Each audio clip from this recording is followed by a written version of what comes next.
Dan Malamud has spent most of his career working on HIV. Recognizing that every molecule in the blood is also in the mouth, he and his team developed a less invasive protocol to test for the virus.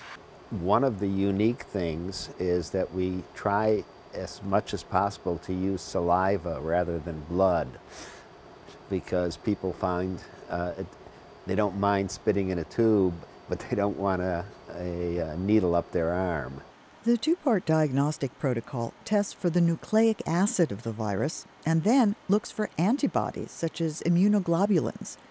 Because antibodies produced right after infection are different than ones produced later, Malamud says that gives a timeline for the infection.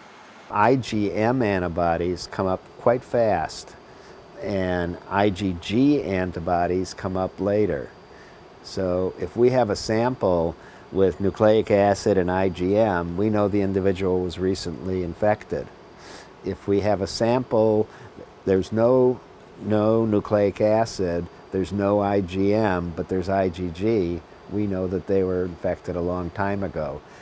And that's important for epidemiologists to follow how an infectious disease is traveling. When the Zika outbreak began, Malamud thought the HIV protocol could be adapted, since both are RNA viruses.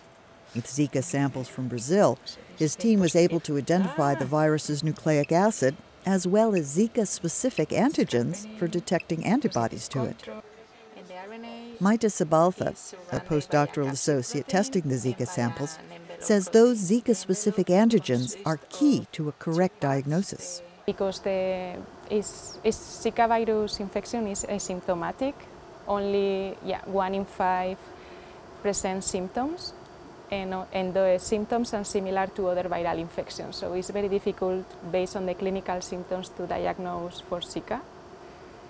And this is why the molecular assay and detecting the RNA and detecting the antibodies is very important.